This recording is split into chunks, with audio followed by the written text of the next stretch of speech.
Hi everyone, Jean McDonald here with your Tuesday transition tip.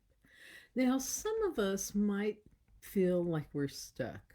We might be in the middle of a transition, something that we want, but our motivation is lacking. We're not as focused as we were when we started the project, started the idea of change. And what happened? Well, what may have happened for you is the lack of necessity.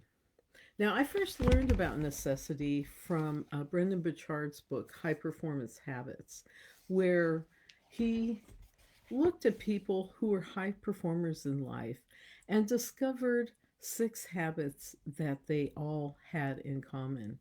And one of those habits was raising necessity.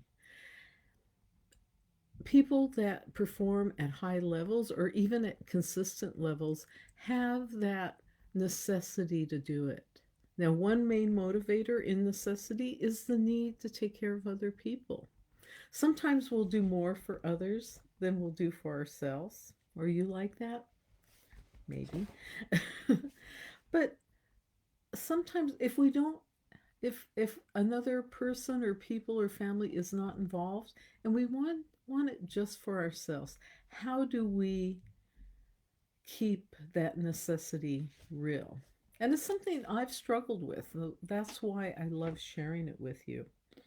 Now I'll read a quote from the beginning of the Raised Necessity chapter.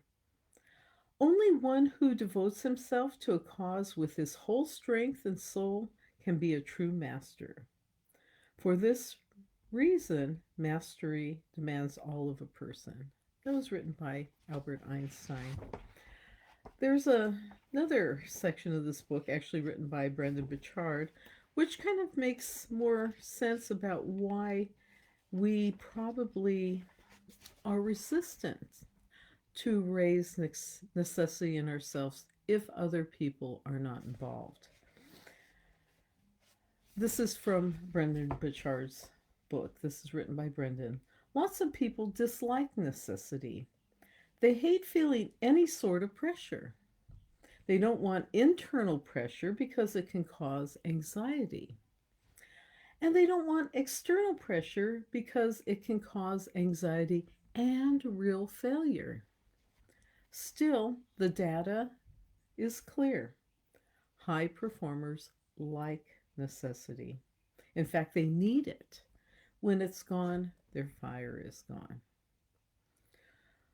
Well, how can you raise necessity in your life when you feel like that fire is gone?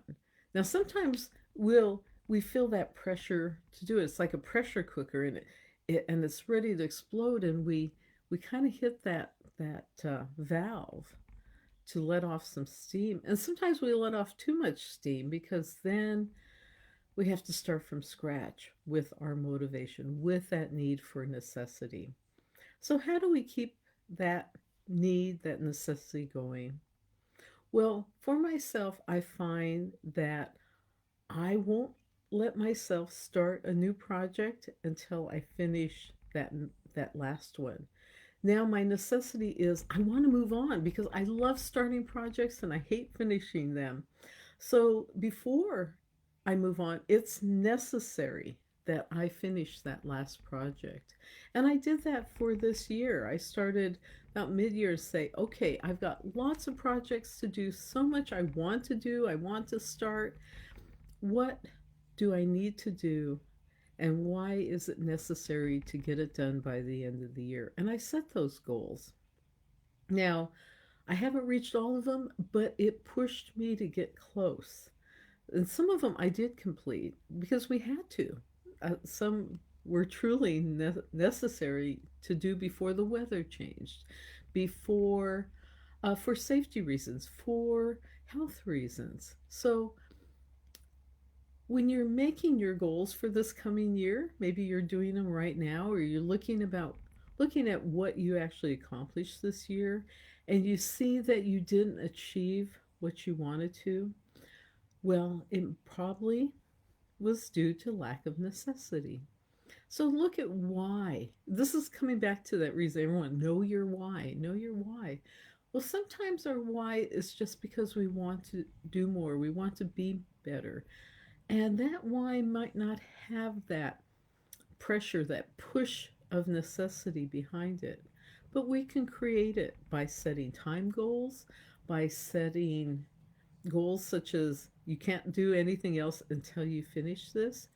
And if you find when you're setting that pressure, that necessity, and you're still not getting it done, it may not be that important to you. You have to assess that part too. Sometimes we start things and we think this is great, and we become clear, and clarity's a big part of achievement. It becomes clear that that's not the direction we want to go.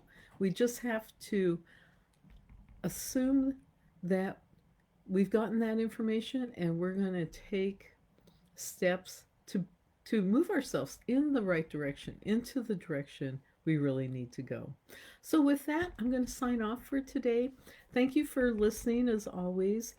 You can go to jeanmcdonald.com. I actually have all the videos on there now, and there's also videos. I put them on, you have to put them on the YouTube channel before you can put them on your website. So I caught up on all the videos and finishing up the book with the compilation of all the videos.